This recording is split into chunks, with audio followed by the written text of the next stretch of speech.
We're just going to decide to be totally sold out from this point forward to the Lord in an unusual way. And when I say be totally sold out, there's some muddled behavior, different ones where we have not completely sold out to the Lord. And what that means is, like a man that's married, he could, the day, before he's involved, he can entertain conversations. But once he's made that commitment, when I say before he's involved, before he's got that one person, he can talk to many people. But then once he locks in on one person, it's no conversation. It's the same thing with your relationship with God. If you're putting him first, just like you're married, you cannot go back and say, okay, hold on, I'll be right back. You can't do that. So we're going to, today, moving forward, and it'll be a practice.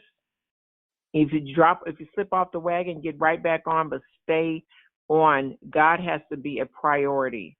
And if you're struggling with making him a priority, that's going to prevent you from going to the next one. You will not get into any other realms. You will not get into any other realms because you're not going to put him second best and think you're going to go into his first. And you have him second best on your list, but you want him to move you into dimensions. It's not going to, he's got to be first on your list and you will be first on his, but it's got to be a covenant, one-on-one. And so here again, today, decide to make God first in an unusual way. That set time aside. He's not asking you for 24 hours, but he does deserve some time.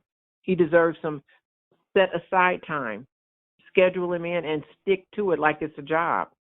Some of us are more faithful to our jobs than we are to the things of God. That's what he's talking about. We're more faithful to showing up because we see a physical person showing up to that than we are showing up to God. And you're not going to get to the next level showing up to God, who's the one that advances you. That these jobs and these works and all these other things you're doing, that's great. But when God has called you, do your job with excellence, but put time aside with the Lord. Why can't God get some committed time like that? That's the word I'm looking for. Committed time.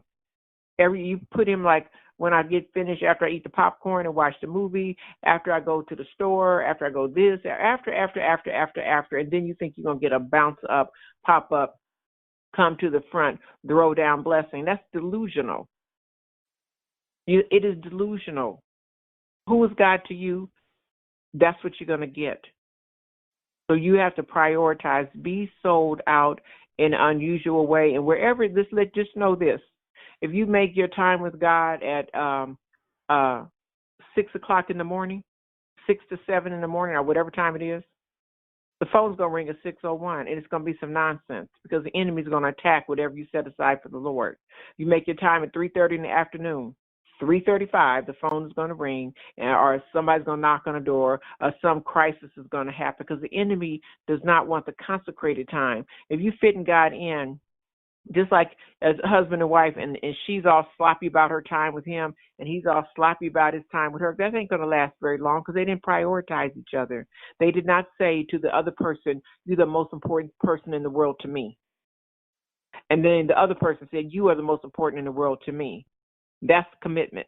That's covenant. Beginning. It's a whole lot of pieces to it, but that's covenant. You got to make him number one. If you want that, you want to start moving up into these dimensions. So when you're supposed to be at the next dimension and you're still in the other dimension, the dimension where you are, that anointing will dry up because you're supposed to be somewhere else. You got enough to be where you are. When it's time, hold on. When it's time, hold on, let me put this on you. There we go. When it's time to move, the enemy will do everything he can to stop you. And he'll do everything he can to stop you at the holy place. He don't want to stop you at 7-Eleven. There's no point to that. He want to stop you at the holy place, the place you've consecrated, the doorway. You see, okay, here, listen. You have 24 hours in the day in the earth realm. There's no time, and you're not bound by time and in the other dimensions.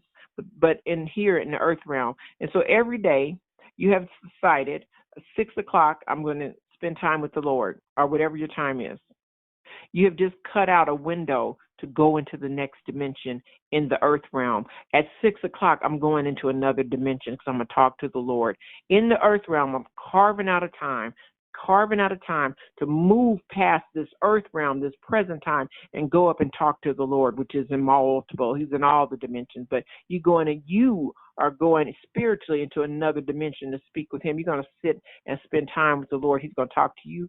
You're going to talk with him. You just cut out space and time in this dimension to go into the other dimension. And like I told you, mark my words, you be consistent about showing up. If it's 6 o'clock in the morning, that anointing will start to drop just like clockwork. It may take you a few days, but just before 6 o'clock, that space and that place and that time will get ready. Because, see, God is this is real. This is real.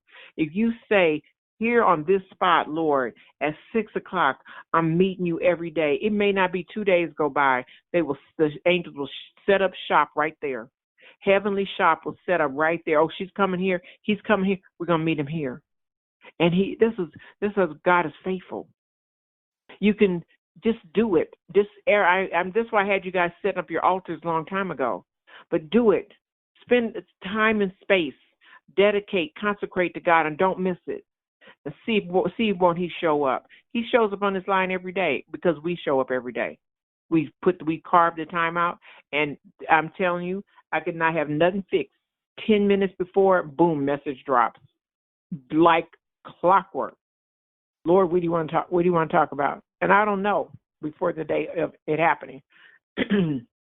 Sometimes I get like 3 or 4 messages in a day, but most of the time it's that day. And then I get on. Then as soon as I start talking, he gives me the rest of it. It's not me. And Jackie told you that guy said that many times, but it's not me. But it's a time, because you are standing in the earth realm, carving out a space, a spot, a time to go into the presence of God, to transcend the dimensions. And heaven opens up the dimension. You don't open it up. You just consecrate it. Heaven say, okay, that's what she's going to do. They come in agreement. And heaven just faithfully, they open up the windows of heaven, and you are able to talk. You're able to go in, and he's not that God's not right there with you all the time, but it's a downpour. It's a download. The angelic hosts manage these things that are dedicated to the Lord. They manage that. So the reason I'm telling you that is when you start praying, warfare breaks out in heaven. If you could hear the warfare and what was actually going on, you'd probably be completely preoccupied, if not crazy. If you could hear what actually happens, like, you know how you know it happens? Because the enemy used to ask. He asked for Job. Remember Job? That was a permitted warfare, but Job, they talked about it, and then the enemy was released to go ahead and attack Job. This thing we're getting ready to talk about with Daniel, they said, Daniel, we heard you first time you said it, but warfare broke out because of you praying. Prayer doesn't just mean smooth transitioning. Prayer means you getting ready to take something that was somebody else's, you getting ready to take something that belongs to God that was occupied by somebody who wasn't supposed to be there, the enemy. Whether you cooperated or not, or whether it was you or whether it's somebody else, the enemy wasn't supposed to be there. He's got to get up out of there. Warfare. You called it out. Took back the territory. And that's how we pray. When you're praying for somebody, you're taking back territory. Everybody, he said, I wish that none should perish. So this is the reason I'm telling you this is to read. He said, I wish that none should perish. So anybody that you pray for or pray about, you're pulling them in for the kingdom of God. You're laying hold in the spirit realm, identifying that person, so that now you have set an assignment of angels on that person that they be saved, and life starts changing. Now we're going to get to the next part. I'm trying to explain it. When a person is being influenced by another dimension, by another anything, it seems seamless. SEAMLESS to the person. They'll have some thoughts and think they thought it up. They'll have some feelings and think it came from them. It didn't come from them. It could come from a whole nother realm. and I'm gonna get back and explain that. But when you're praying for somebody or praying for a thing, you could be needing to be in a relationship with somebody in order to carry over the plans of God. What's the enemy's strategy going to be? Pick a fight, break up the relationship, burn the bridge, and then the plans of God cannot proceed because those two will not be in agreement. The enemy, and they'll think they thought it up. They'll be thinking of stuff happened a long time ago. Don't you remember you called me this and called me fat and and you think and women, we get caught up. We get caught up. We got to, silliness has to stop. You have to know when you're on the plans of God. Don't let the enemy just so easily influence an argument or easily influence discussion. Don't let the enemy do that.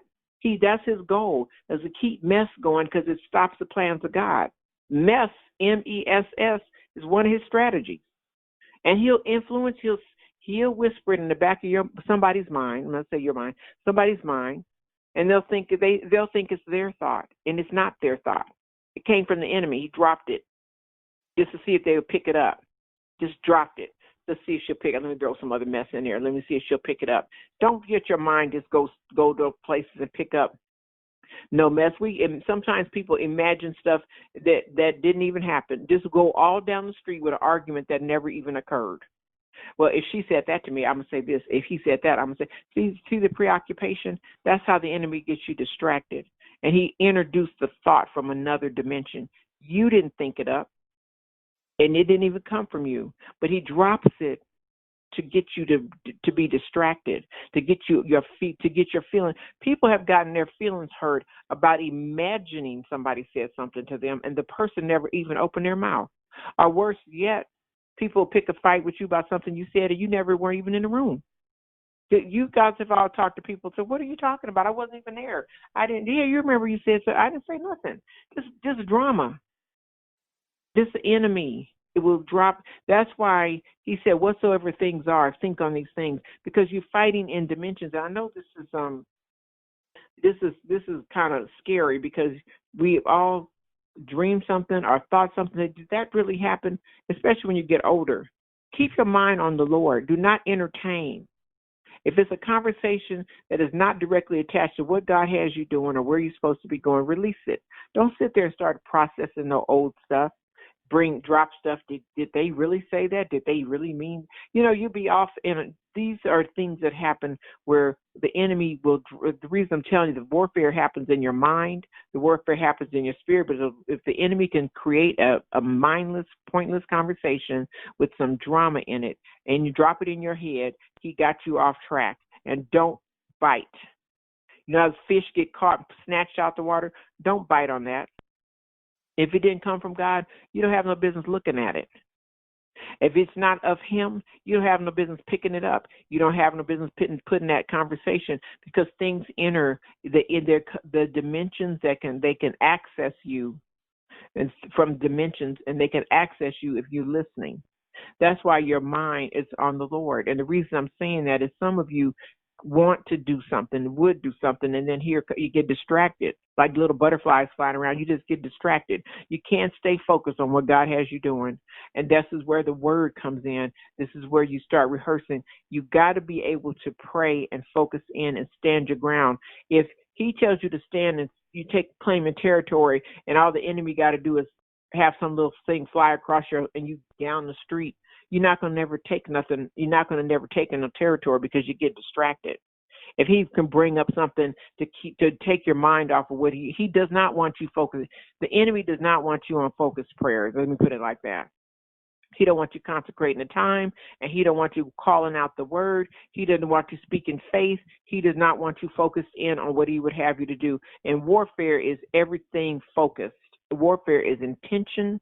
It is pushing in to something that's calling things that are not as though they were. It is focus. It is leaning in. It's not being all up on Facebook. Ooh, who died next? Who this? Who that? That's not what that means.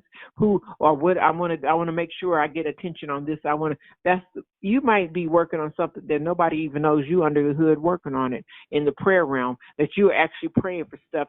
It's people that sit in the back of churches praying for the pastor in their church. Their prayers are heard more than the ones sitting up there on the pulpit. You don't know where God has you, why he has you sometimes hidden doing stuff that nobody knows you're doing. You might be being protected. You don't have to be in the front to get the job done. You do not have to be in the front to get the job done. You have to be in the God where God told you to stand. Remember yesterday's message. Tell me where to stand, Lord. In the midst of praying, tell me where to stand. Am I the janitor? Am I the gardener? Am I in the back doing the electronics? Am I in the kitchen cooking? Am I in a pew? Tell me where to stand. What am I supposed to be doing to serve you? Tell me where in the spirit realm, when you're in the family thing, am I to admonish? Am I to correct? Or am I to be quiet and let you do the work? Tell me every time it's not for you to say something. Sometimes it's not for you to say. Sometimes it's best you not to say and let God tell them. Don't you jump out there. I knew you were supposed to do this. Nope, don't open your mouth. It's best thing in the world is keep your mouth shut and let God work on it. Do not open your mouth. You can know all day the answer. Do not. It's not like in the classroom. What's 2 plus 2 when you shoot your hand up and say 4? Nope. Let God tell you. You answer it. Don't answer. Don't respond. Because this thing, that mind, that wandering mind, and that free tongue will get you into some mess and get you off track every time. You have to stay focused on the words of God, focused on the plans of God, and only speak what he tells you to speak and make a point. This is what I'm talking about, consecration. Ask him to consecrate your tongue, to consecrate your mind, to consecrate your eyeballs. You don't have to chase nothing. God will bring it to you if he wants you to have it. You ain't got to chase nothing. So what? Look. So what? You could. So what you could do? You could do acrobatics. That doesn't mean go make. I'm gonna leave that alone. So what? You can do whatever it is. What did God tell you to do? What did he tell you to do? Don't go by what you know to do, because that's you still working out your own stuff. What did the Lord say? He told Moses to go and do a bunch of stuff, and Moses kept coming back.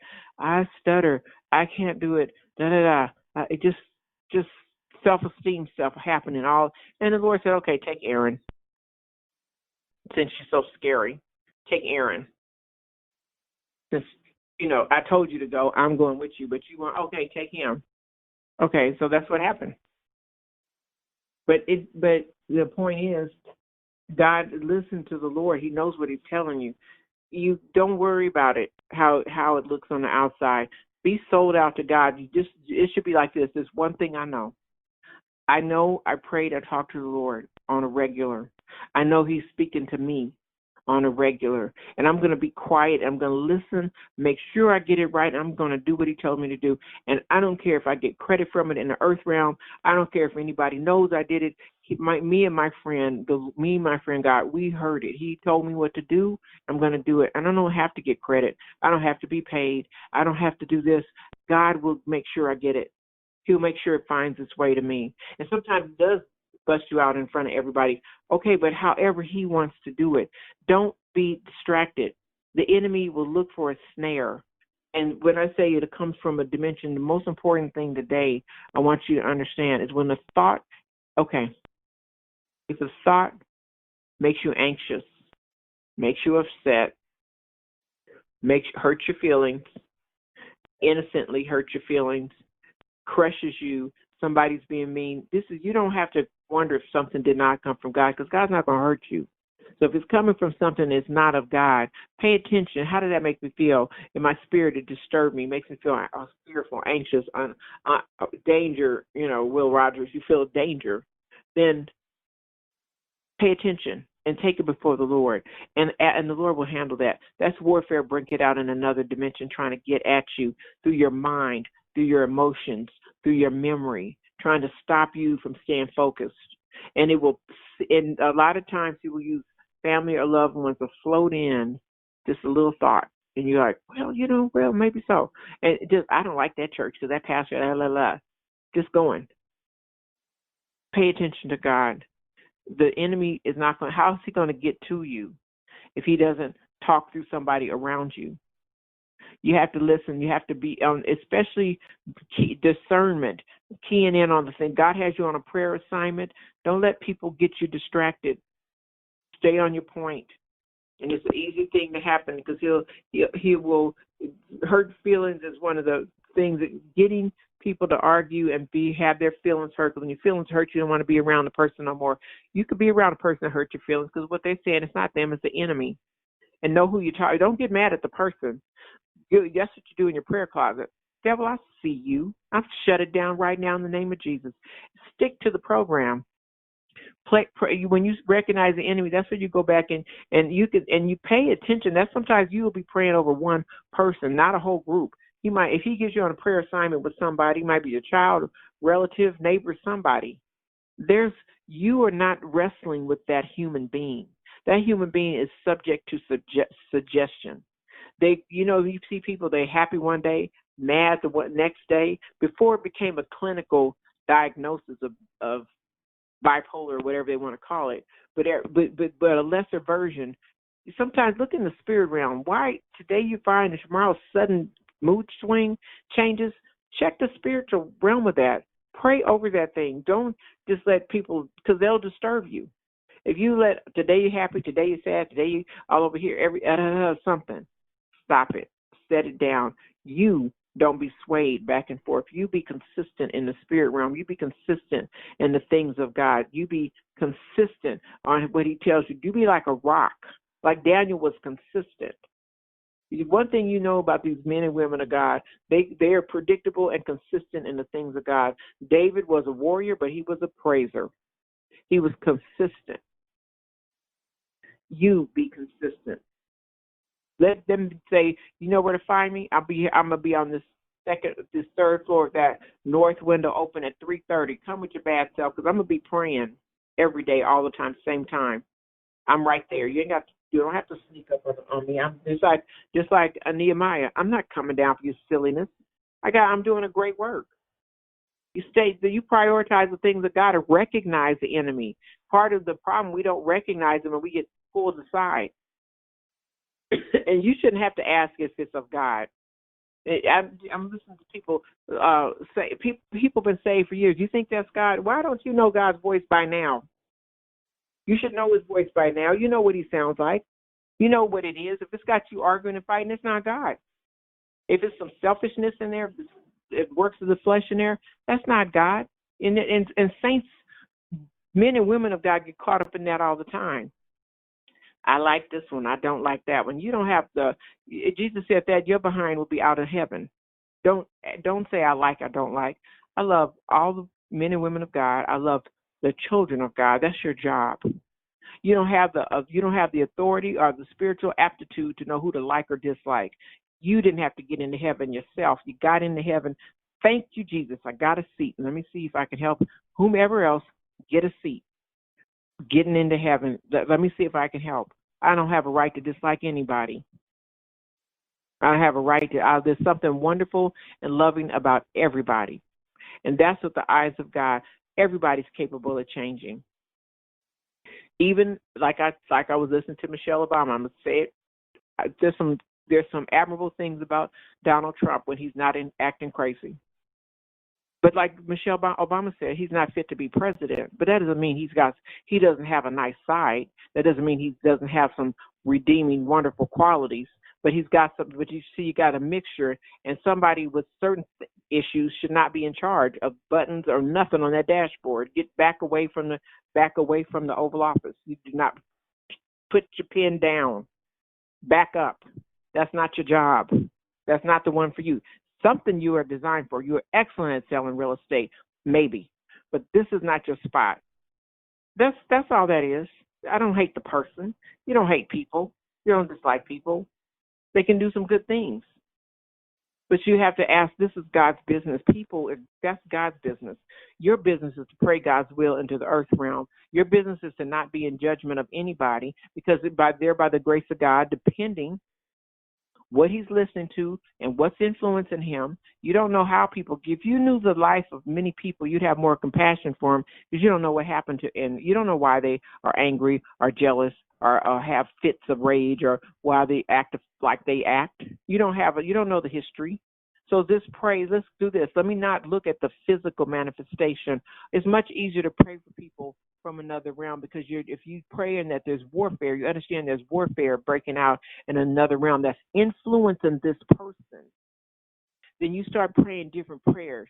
Let me not look at the effect. Let me look at the cause. Let me go back and pray a deeper prayer. Binding the spirit of, praying down, breaking down strongholds. Go into that next realm and pray for them up there. Don't pray for them down here, because if you look at some ugliness down here, you will be not acting well. You'll be, because every story has a whole process attached to it. People, when they do evil, some people can do evil and go do whatever, go to Starbucks or go have dinner, they have no problem. Some people, it bothers them, but at the end of the day, God is consistent. At the end of the day, do not be mistaken. God keeps perfect math. You always pray for people, because at some point in time, whether it's on this side or the next, they're going to be brought to see the sin. They're going to see the ramifications of their actions. They will answer. Everybody has to answer. Everybody has to show up front and center. Nobody's just going to pass on through without having a talk. Everybody's going to have that one-on-one. So don't think that just because they're doing it here and they seem to not be affected by it, it's not going to be a reckoning. Their word is not a human being's word is not the final word. God is the one in charge. He will keep perfect math. So with that in mind, you keep your head down and you pray the prayers, and you do not allow yourself to get distracted. Be conscious of the fact that things come in. The main point today is that things can enter your mind, and you do not let any thought just come and take up residence in your mind. The enemy, part of his battlefield is to toss some thoughts at you, to toss some mess at you, to get you distracted, to get you agitated, to get you out of the realm. He wants to pull you out of the dimension, out of the realm of God, and put you in the realm of flesh. The enemy wants your mind to stay on your flesh, something tangible, fear, greed, lust, jealousy, whatever it is, a lot of it or a little of it. He just wants to get you out of that upper realm and bring you back down. And your job is to not be attracted or attached or affected by this stuff in the earth realm, and to stay up in that realm. Your job is to stay on the fruit. That's why the fruit, we've been talking about the fruit forever. The reason the fruit is so important, because the fruit keeps you out of mess. Love, joy, peace, kindness, meekness, and the others, like 7 of them. Against such there is no law. You stay in that, he can't get you, because his tools don't work on that stuff. His tools are greed, anger, and all the little nicey, choppy stuff he's got to do to get people agitated, to talk to you crazy. And if you sit there and have a conversation with a deep person that's being demonically influenced, and they could be soft-spoken or they could be yelling and screaming, you're not looking at their tone of their voice. You're looking at the countenance of their character and the spirit behind it. The spirit behind it. Then when you're able to recognize the spirit behind it, you don't even have to talk about it. God, you said bless you and just keep on going. Don't turn. The enemy wants to stop you and distract you, bring you over here. Come, they just called you ugly. They just called you the N-word. They just such and such and such. You look at that stuff, you'll be mad as everybody else, and you will get you something, and you'll be right with everybody else. You're no used to God looking in the flesh. You're no used to him like that. You got to hold the ground, heavenly ground. There's a bigger purpose here. Hold down the fort. Hold down what God has, his agenda. Those people need prayer and blessings too. The people in the Ku Klux Klan, they need to be saved. They don't need to be, you can sit and just get mad at what they're doing, or you can pray for them. Go and get the deeper prayer. We need to pray that hatred. Oh no, that's of the enemy. It's got to come out, because behind that is a human being that needs to be saved. There's a human being behind every single thing you see and happening, needs to know the Lord. And if you're praying mature prayers, able to discern, able to stand in the realm of the heavenlies like Daniel did, you can pull some stuff down. You're not sitting here going toe-to-toe with the devil once it's manifested in a human being. You're able to ascend into that next realm and say, greater is he that's in me than he that's in the world. So let me go to the greater than and praise all this stuff out. Go up. Pray from that dimension, and do not let the enemy drop junk in your head where you try to come out of the dimension. Stay up in it. And when he talks, you shouldn't have moods. If you find yourself being agitated and criticizing and all this, That's the first thing every time somebody has left this prayer line. You too mean. You too, because I'm hitting stuff they don't want to change, and I hit it the harder. Because see, the point is, when God does not put you in a position for you to, none of us are perfect. He's working on all of us. So you're not going to get comfortable. Oh, you think you have arrived? It's just going to be comfortable. You can just talk and say and prophesy and do whatever, give you a little advice. But as soon as them little start stepping on them toes, you got to run down the street. That's because you don't want your toes is out there. God's going to correct every single one of us, me, everybody. Everybody's getting, because he's working a work in us. He's doing something better than what we were. A parent doesn't do a child any justice to say, well, he don't want to eat his vegetables, so he don't have to eat. No, you got to eat your vegetables because they're good for you. This is like this word got some pieces in it that's going to cut you, but that piece got to come off because I need you to be higher. I need you to go up into a deeper realm, and you got all that stuff on you. I got to cut it off. That's what he's doing. He's working a work in you, not just leaving you comfortable. And every single time it's been rebellion and self-gratification, and they using this like a social club. This ain't a social club. This is not the spot. So, yes, and I will not try to do nothing different. I'm not going to try. I'm trying to talk nice. I'm not babysitting people. We working for a greater faith. We're going to the next level. I'm not here to make you comfortable. I'm here to make you better. In the presence of God, all of us are getting better. So we can be a tool for the master's use, refined and tested. And then God can take any one of you and use you on a great and mighty way. He can take any one of you. You've been consistent. Any one of you can sit up here and handle this prayer call and some other ones. You have been growing in the presence of God. You got some sharp swords. You can chop some stuff down right about now. Any one of you war in the spirit realm, and you all different tones, different type of prayer, but every last one of you able to get up in here and handle your business. I would be, if I was in need, I would say call one of my people because you guys don't know how to pray over me. Get somebody else, and I need somebody that can bust through here and say, Lord, it's me. We need it done. Because see, when you friends with God, you ain't got to do a long prayer. Lord, it's me. I need this done. And done, going on about your business because you got it like that. You got a relationship like that. You could toss it around. You ain't got to be in there cutting yourself, jumping up and down and screaming out. You don't have, because you in relationship. He's yours and you're his. You in there. Because I tell you, I would be afraid of somebody trying to step up to me and Mr. Bolden standing there. I'll be like, don't, bye, step back. Because you don't want to be standing here. Sir, back up. Because that's the same thing. God be all with you. He's with you. He's for you. You don't have to worry. You don't have to worry. God is doing a thing, a wonderful thing. So stay in what he's doing, the work he's doing in you. He's making some powerful prayer warriors. You guys don't realize how powerful your prayers are in the heavenlies. And yet still, he's getting ready to do a greater work.